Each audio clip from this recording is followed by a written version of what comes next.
Volvemos con Directo a América, aquí en France 24. Les está acompañando durante esta mañana Rodrigo Sedano, ampliando toda la información internacional, así que vamos a comenzar con nuestros titulares. En Siria, el nuevo gobierno formado por los islamistas radicales que derrocaron a Bashar al-Assad sigue haciendo gestos hacia los ciudadanos sirios. Su líder, Abu Mohamed al-Yolani, hizo un llamado a los refugiados para que regresen a su país natal y construyan una nueva Siria. El presidente Emmanuel Macron adelanta su vuelta a Francia desde Polonia, en donde se reunió este jueves con el primer ministro Donald Tusk.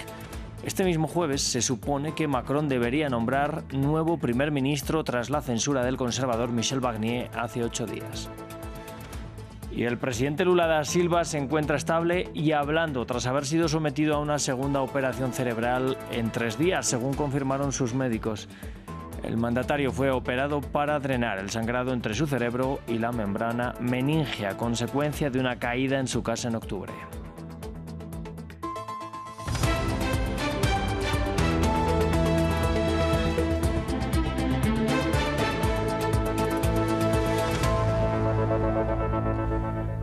Vamos a abrir en Siria. Allí el líder rebelde e islamista radical Abu Mohamed al-Yolani, que tomó el poder en Damasco, hizo un llamado a los refugiados para que regresen a su país natal y construyan una nueva Siria en su intento de mostrar un cambio hacia la moderación en su ideología. Más de 6 millones de sirios han huido del país desde 2011, cuando la represión de Bashar al-Assad contra las manifestaciones antigubernamentales desencadenó la guerra civil. Sentado junto a sus seguidores en una mezquita a la que asistía de niño, el líder rebelde sirio hizo un llamado a sus compatriotas que han sido desplazados de sus hogares durante los últimos 13 años.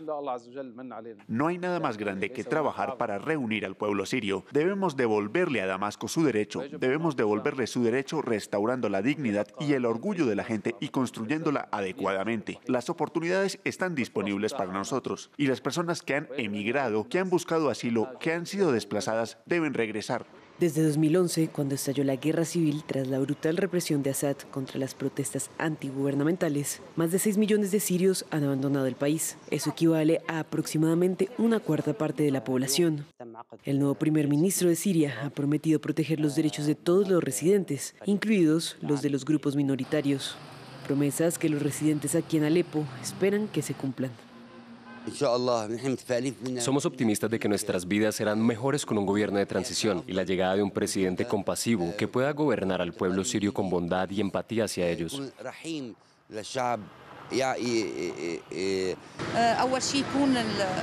Lo primero es que las mujeres obtengan todos sus derechos, que intenten avanzar y alcanzar algún tipo de desarrollo, en lugar de ser reprimidas y sentirse aisladas del resto del mundo.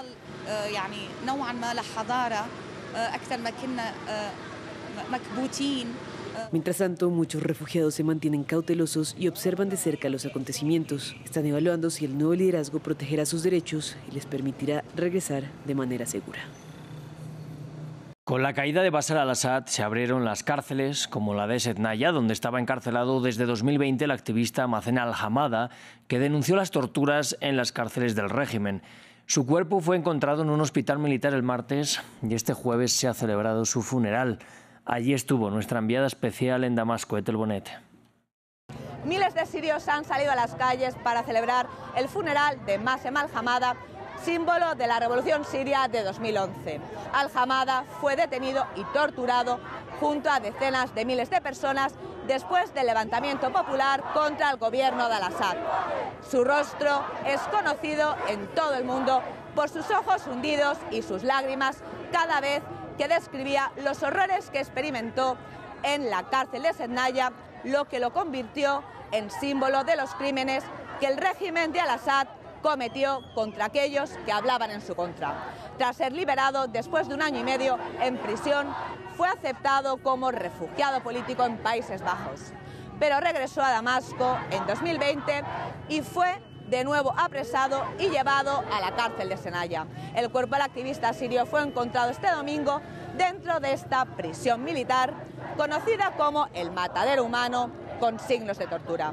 La noticia de su muerte ha entristecido a miles de sirios, ya que no ha vivido lo suficiente para ver la caída de al-Assad.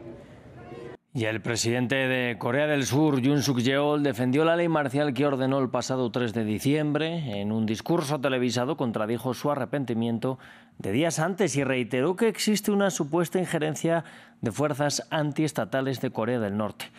Todo esto mientras el líder del partido gobernante pide la suspensión inmediata de Yoon. Samuel Salgado Castro nos lo cuenta. Continúa la crisis política en Corea del Sur.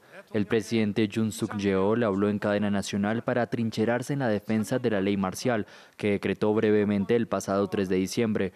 Alega que hay injerencia de fuerzas antiestatales en referencia a la oposición.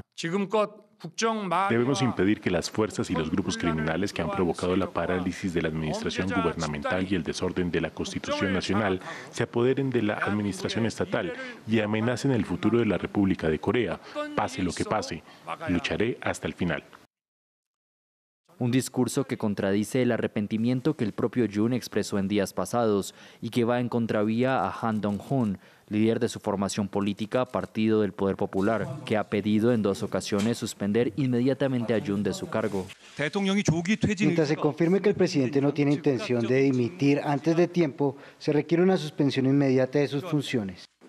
Yoon está siendo investigado penalmente por presunta insurrección por la declaración de la ley marcial, pero para el presidente no es razón suficiente para investigarlo. La postura del partido gobernante respecto a Yoon no es clara y parece haber una fractura en el oficialismo. El domingo, el Partido del Poder Popular afirmó que había obtenido efectivamente la promesa del presidente Yoon de dimitir. Pero 24 horas antes de esta supuesta promesa, el oficialismo boicoteó el juicio político contra Yoon en el Parlamento.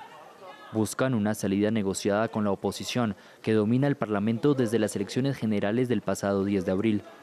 Yoon Suk-yeol denuncia sin pruebas que Corea del Norte tuvo injerencia en los comicios e invalida las investigaciones en su contra por corrupción. El presidente Emmanuel Macron se encuentra de visita en Polonia para reunirse con el primer ministro Donald Tusk, con quien ha discutido sobre la guerra en Ucrania. Entre tanto, el Elíseo ha anunciado que esta visita se va a cortar para volver a Francia lo antes posible y así nombrar nuevo primer ministro. Fue ya el martes cuando el presidente francés había indicado a los partidos políticos que anunciaría el nombre del jefe del gobierno dentro de las próximas 48 horas. El plazo se acaba este jueves. Ha pasado más de una semana desde que una histórica moción de censura destituyó a Michel Barnier como primer ministro de Francia. El presidente Emmanuel Macron está presionando para encontrar un primer ministro que pueda presentar y aprobar un presupuesto para 2025. Para ello, se ha reunido con representantes de todo el espectro político, con las notables excepciones de la izquierdista Francia Insumisa y de la extrema derecha, los 2 movimientos que lideraron la ofensiva para echar a Barnier. El país no puede permitirse el lujo de la inestabilidad, ni el lujo de la inmovilidad, por lo que el presidente de la República sigue escuchando, sigue tendiendo la mano a quienes están dispuestos a dejar de lado sus afiliaciones partidistas y servir al interés general, a condición, por supuesto, de que la oposición esté dispuesta a comprometerse.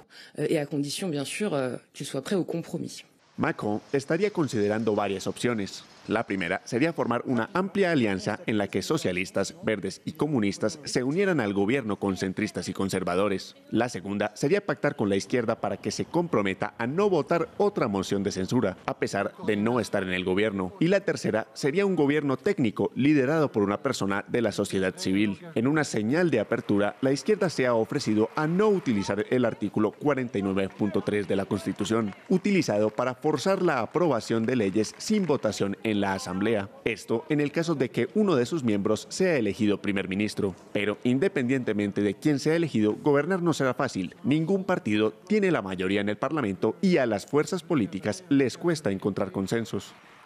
Vamos a hablar ahora de Brasil. El presidente Luis Inácio Lula da Silva está despierto y hablando tras su segunda cirugía cerebral. Esto es lo que dijeron los médicos, que además trataron la cirugía como exitosa. El mandatario fue operado para drenar el sangrado entre su cerebro y la membrana meninge a consecuencia de una caída en su casa el pasado octubre. Nos amplía Valeria Sacone desde Río de Janeiro. El presidente Lula está bien, está despierto, hablando con los médicos e incluso estaría de buen humor. Ese es el mensaje de los profesionales que hoy le han practicado una embolización de una vena en la cabeza, un procedimiento preventivo para evitar futuros sangramientos. Recordamos que Lula cayó en su propia casa el 19 de octubre y que como consecuencia de esa caída, esa semana tuvo que ser hospitalizado de urgencia para la retirada de un hematoma subcraneal. Ahora el presidente ha tenido que pasar por un nuevo procedimiento que según los médicos no tiene ningún riesgo, no dejará secuela y ni siquiera atrasará el alta médica prevista para la semana que viene. Sin embargo, en Brasil hay una cierta preocupación sobre la real situación de la salud del presidente Lula y por esta razón anoche el propio presidente insistió para comunicar a todo el país sobre este procedimiento preventivo para dar más transparencia. Sin embargo, la imagen de un presidente fuerte, con energía, ha quedado mermada después de este accidente y de esas dos operaciones. Lula ya tiene 79 años y todavía no ha revelado si pretende presentarse de nuevo a las elecciones en 2026. Brasil es un país que vive permanentemente en una precampaña electoral y normalmente el tercer año de mandato de un presidente suele ser un año muy dedicado a la política interna y a fortalecer la candidatura de nuevo o a un sucesor. Se habla, por lo tanto, de posible sucesión y algunos analistas hablan incluso de un efecto Biden en Brasil. Y a unos 120 kilómetros al oeste de la ciudad de Buenos Aires se encuentra San Antonio de Areco. Allí se celebra la Fiesta Nacional de la Tradición. En este emblemático evento argentino, gauchos de todo el país se reúnen para mostrar su destreza a caballo, sus mejores atuendos y la riqueza de la cultura gaucha. Nuestro corresponsal Natalio Cosoy nos cuenta cómo es esta celebración que mantiene vivas costumbres que forman parte de la identidad argentina. Caballos y gauchos juntos muestran sus destrezas. Es la Fiesta Nacional de la Tradición en San Antonio de Areco, que se celebra desde 1939 para conmemorar el nacimiento del poeta José Hernández, autor del Martín Fierro, libro fundacional de la literatura gauchesca argentina. Moira Echeves Kiernan es de familia de campo y desde pequeña participa de la fiesta, primero desfilando a caballo y ahora en la organización. Es transmitir lo que vienen dejando nuestros antepasados, ya sea en el arreglo de un caballo o en la vestimenta del paisano. El asado, compartir con amigos, también son parte de la esencia de la fiesta. Venimos todos los años a desfilar, a mostrar nuestros caballos. Nicolás Gómez es el encargado de este grupo de llevar la tropilla de potros y mostrarla frente al público. Estos son los míos, la yegua, esto Viana Negra, que es la madrina.